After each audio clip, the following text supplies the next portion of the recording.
Welcome to Recap World.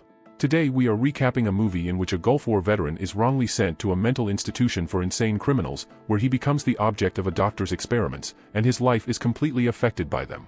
The film opens with glimpses of the Gulf War, depicting U.S. soldiers gathering civilians. Jack attempts to reach out to a child, only to be shot by the child and subsequently taken to the hospital, presumed deceased. However, doctors discover signs of life when they notice him blinking, realizing he is still alive. He receives medical treatment at the hospital. A year later, we find Jack traversing a desolate road alone. Along the way, he stumbles upon a broken-down truck, where a young girl and her mother stand stranded. Curious, Jack inquires about the mother's name, learning it's Jean.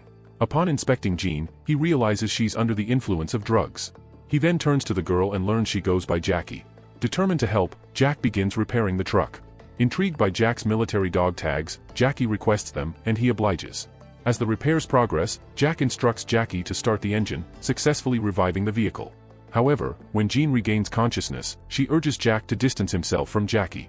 Respecting her wishes, Jack walks away from the truck, leaving them behind. As Jack walks along the road, he flags down a passing car and hitchhikes a ride. However, their journey is interrupted when police pull them over.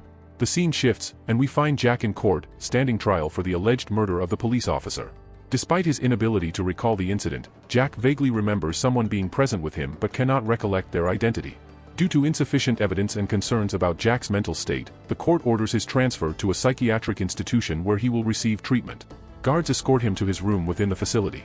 One fateful night, while Jack sleeps, a nurse administers sedatives and transports him to another room, where he's restrained in a jacket under the supervision of Dr. Thomas Becker and placed inside a mortuary drawer. While confined in the box, Jack experiences vivid flashbacks of his childhood and his time serving in the army. After 3 hours, he is released, and Dr. Becker examines him, instructing a nurse to escort him back to his room. In the facility's common area, Jack is approached by Rudy, who reveals he's there for attempting to murder his wife on 30 occasions. Shortly after, Dr. Beth arrives to check on Jack's condition. During the next attempt to return him to the drawer, Jack pretends compliance to deceive the staff, only to suddenly attack Dr. Becker, striking him in the face and causing injury to his cheek. Subsequently, they restrain Jack once more and place him back into the mortuary drawer. Tears welled up inside Jack as he experienced a sudden flashback, finding himself standing before a motel. Jackie emerged from its entrance, spotting Jack. Concerned, she invited him into her car, asking where he needed to go. With no destination in mind, Jackie took him to her home, where she began contacting shelters, only to discover they were all full. Offering Jack refuge for the night, Jackie left to take a bath. Meanwhile, Jack explored the kitchen, preparing toasted sandwiches for them both. Sharing the meal together, they found solace in each other's company until Jackie drifted off to sleep. After tenderly wrapping Jackie in a blanket, Jack's curiosity leads him to explore her belongings, where he stumbles upon some dog tags. Reading the name, he realizes they belong to him. As he sifts through an album, he uncovers a photo of the girl to whom he had given his dog tags. Rousing Jackie from her slumber, he inquires about the girl in the picture, only to learn it's her and her mother. Perplexed, Jack questions the current year, to which Jackie responds it's 2007. Jack insists he's Jack, but Jackie adamantly denies it, stating he died on January 1, 1993. Desperate for recognition, he asks if she remembers him, but her frustration mounts, demanding he leave. Defeated, Jack exits the house, only to awaken once more in the mortuary. Dr. Becker arrives and takes him out of the drawer.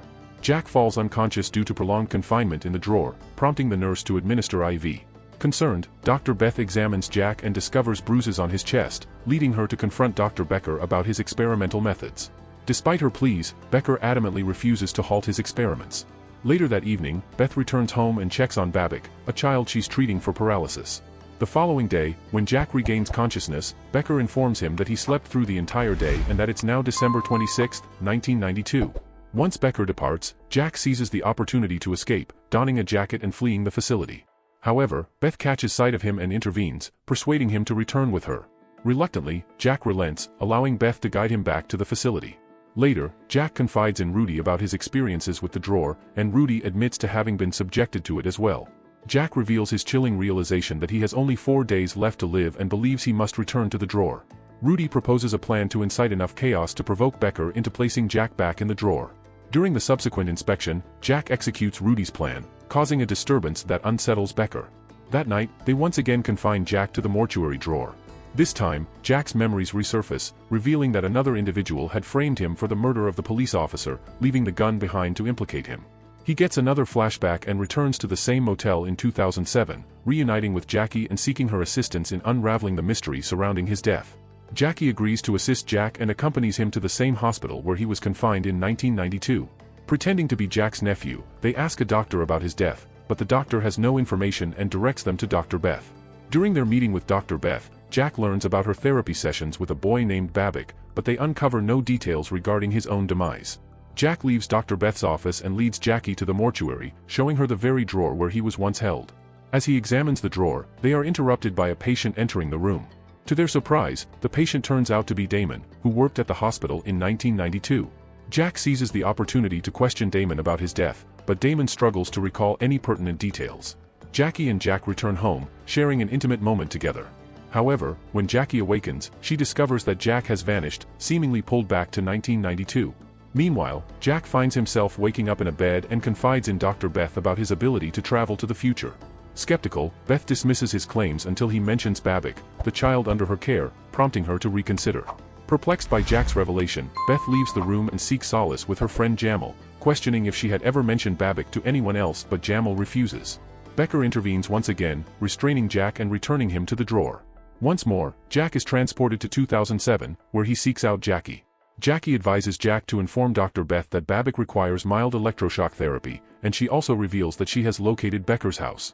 Together, they arrive at the house, but a passerby informs them that Becker is at the church. Jack approaches Becker at the church, questioning him about his own death, but Becker is unable to provide any answers. Feeling uneasy, Jack is ushered into the back seat of Jackie's car by her. As they drive away, Jack grows increasingly nervous and asks Jackie about her address when they first met. She provides the information, but as they continue driving, Jack suddenly disappears from the back seat, transported back to 1992. Returning to 1992, Jack informs Beth that her patient Babak is experiencing seizures and suggests using electroconvulsive therapy, as it was utilized successfully in the future to treat him.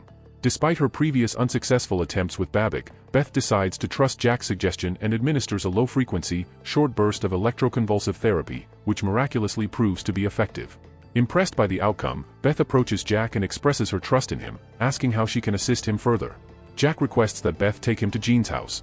Beth accompanies Jack to Jean's house, where Jack knocks on the door and Jackie greets them. After meeting Jean, Jack hands her a letter and asks her to read it. He then bids farewell to Jackie and leaves the house. Beth drives him back to the hospital. Upon arrival, Jack requests Beth to place him back in the mortuary drawer. However, as he exits the car, he slips and hits his head on the ground, causing him to bleed. Concerned, Beth helps him up and transports him to the mortuary, where she starts strapping him in the jacket. Meanwhile, Jean reads Jack's letter, which predicts her death by fire caused by her cigarette. Beth places Jack inside the drawer, and once again, he jumps to 2007, finding himself in front of the motel where Jackie is employed. Although Jackie doesn't recognize him, she offers him a ride when he approaches her. As they drive, Jackie receives a phone call from her mother, which brings joy to Jack's heart knowing her mother is alive in this timeline.